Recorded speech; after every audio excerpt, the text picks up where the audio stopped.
Welcome to the week 3 web conference. Today is February 3rd. It's 3 o'clock.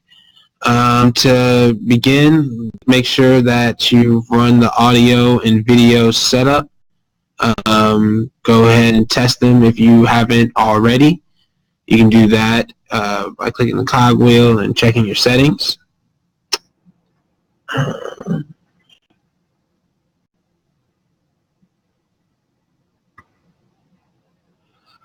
Next, go ahead and remove all distractions. Turn your phone off, shut your door, put up a do not disturb sign, and if I could have just the next 15 minutes of your attention, we'll get through this together. So let's go ahead and do a quality check. If you guys could, for me, raise your hand if you see the record in the upper left-hand corner.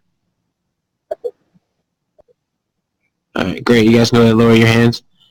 If you guys see quality check at the top of the screen, you go ahead and raise your hands. All right, go ahead and lower them again. And if you can hear me adequately, go ahead and raise your hands. Great.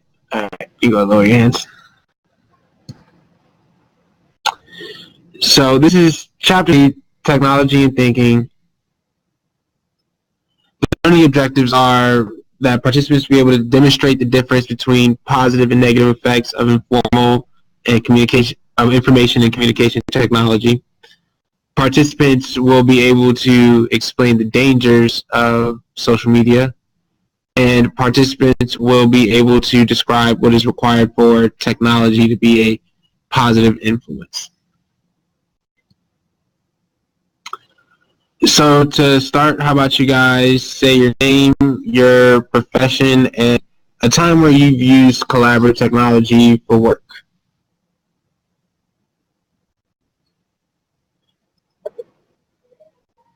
You can go ahead.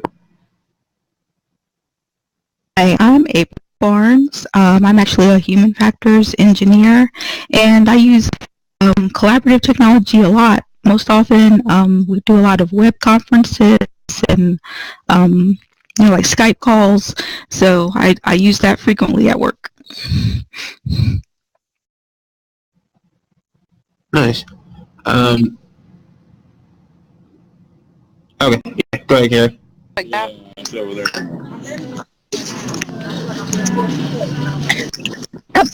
I'm having internet problems where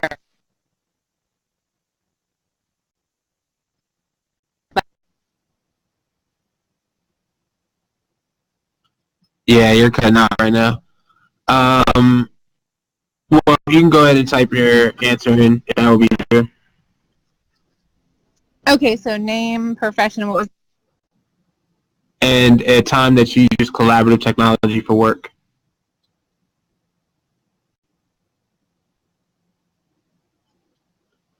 All right, just typing that in. We'll keep moving forward. All right.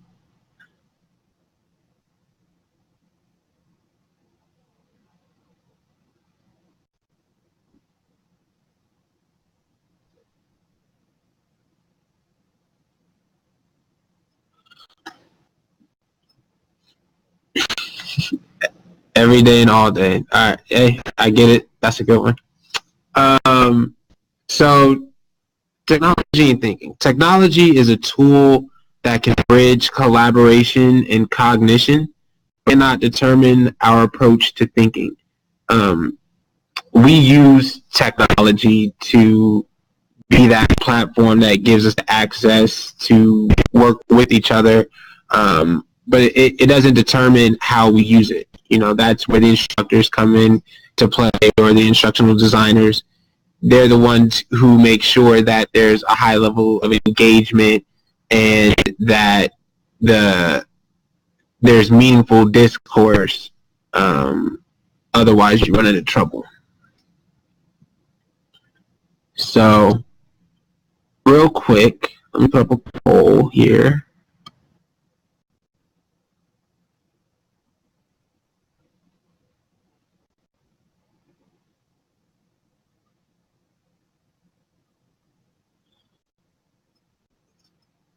And like I said, would you rather? So I want to know: would you rather attend a course designed by a person or some algorithm? Go ahead and mark your response on the poll.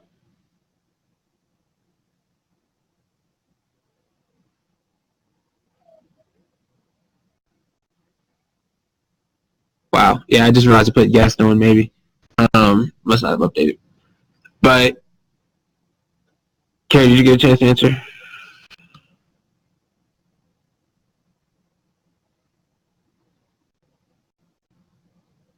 Oh, you put the one. Okay.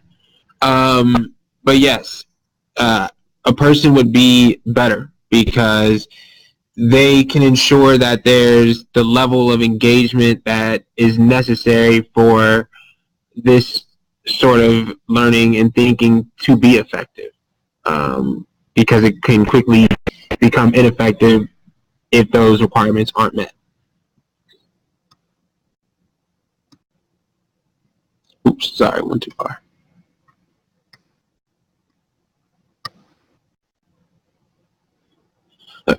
So information and communication technologies give us that platform to collaborate and create across great distances, and it gives us different ways for us to collaborate. So like Google Docs allows us to edit the same document and see in real time what people are typing and doing from far away from each other, from different rooms completely. And in the same respect, even being able to see how people are doing in classes, because these technologies tend to give us more information about engagement and how long people are taking to work on certain projects, or if they're grasping new concepts and such. So for the next activity, I like you guys to use your whiteboard tool and type on the actual PowerPoint collaborative technology that you use in your profession. It might be the one you use more than the others, or the one that you prefer to use.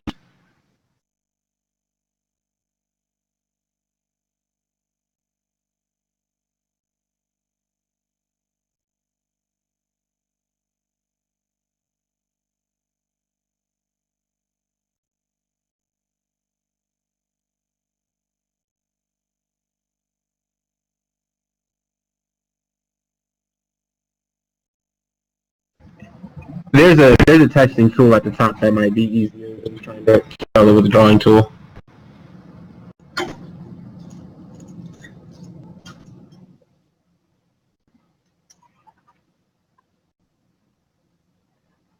But I see we have one answer. It says Skype, web conference, Messenger, and chat.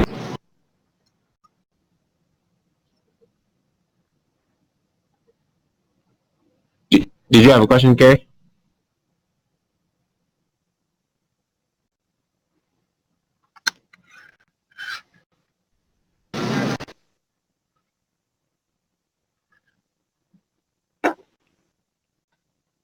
We can't hear you. Oops, looks like she's reconnecting again.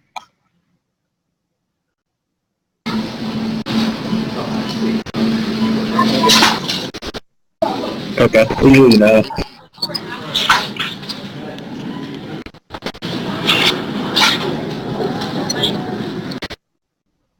Carrie?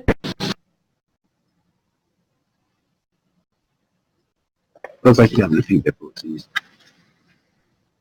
We can keep on moving forward then.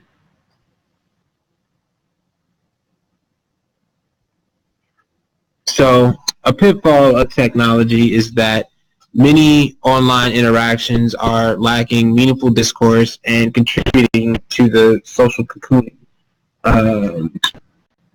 That is that there isn't really anybody to facilitate the social interactions that we're having online, and a lot of them are happening out of spaces where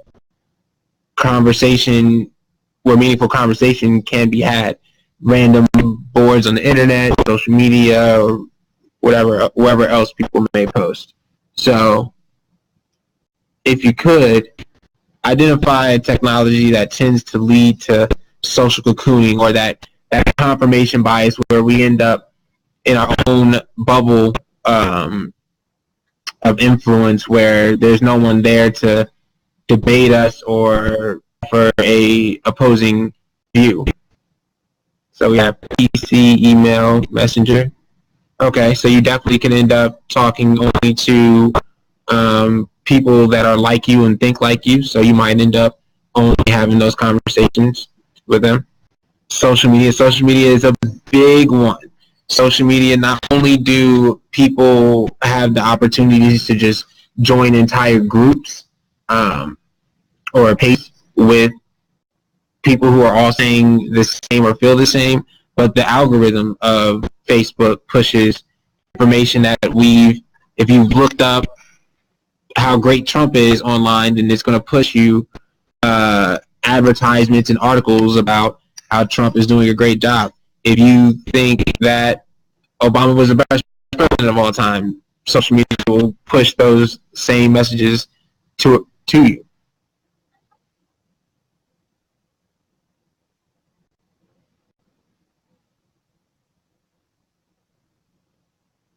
Sorry, one too far.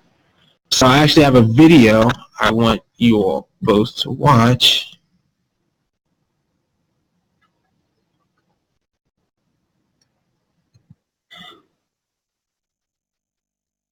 Here we go.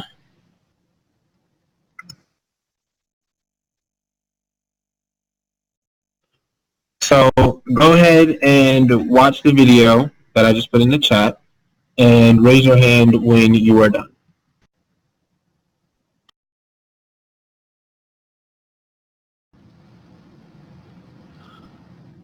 Okay, you guys should be finishing up just about now, or at least getting to the end with the guided questions. So as you can see, these teachers found a way to really incorporate this collaborative technology into the classroom. Like previously stated, it is a tool. They found many different ways of using it. They said having projects, producing videos, or having kids being able to check on different kids who don't know the answers, and they can collaborate together to get the answers. So there's so many ways to really integrate these type of technologies in the classroom. So if you guys could tell us how a collaborative technology has released your industry in the last 15 years. And just go ahead and raise your hand, hop on the mic.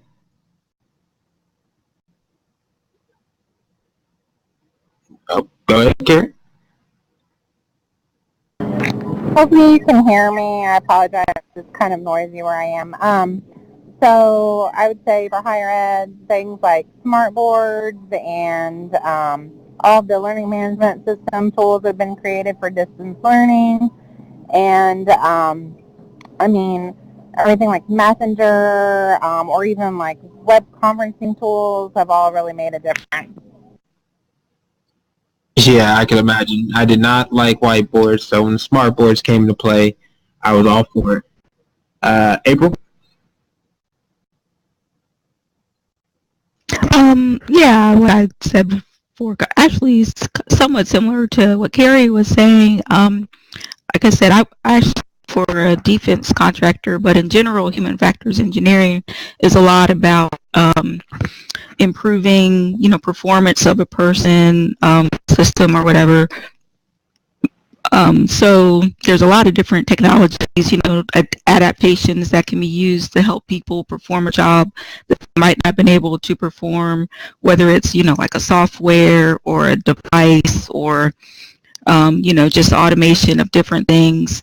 And then, of course, just like web conferencing and, being able to communicate with people all over the country, real time or asynchronous, I guess. But, all of those technologies really helped a lot in my industry. Yeah, exactly. And we've seen a lot of these technologies pop up in the last 15 years, being able to have all of the different Google workspaces, or even in Microsoft Word, you can share documents and edit them in real time and see another person's edits as they're happening.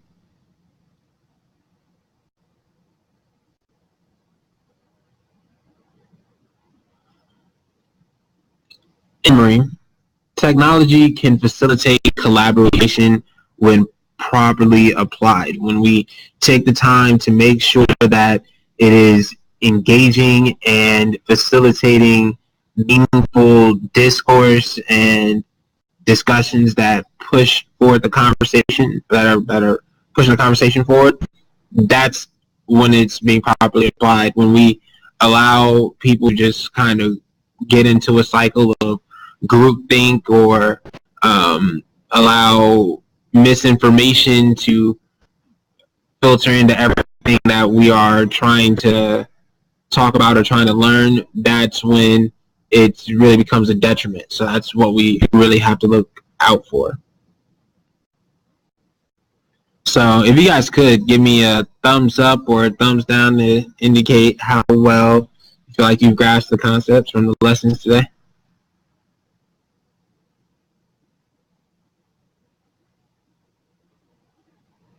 Got a thumbs, April?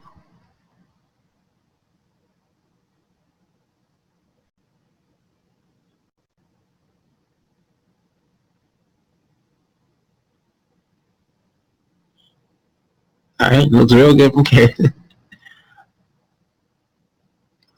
Well, if there are any questions, feel free to ask or email me. For any of my virtual listeners, please be sure to have record your answers during this video, or go back and make sure to jot down your answers and email them to me so I can make sure you get your points. But if there are any questions, feel free.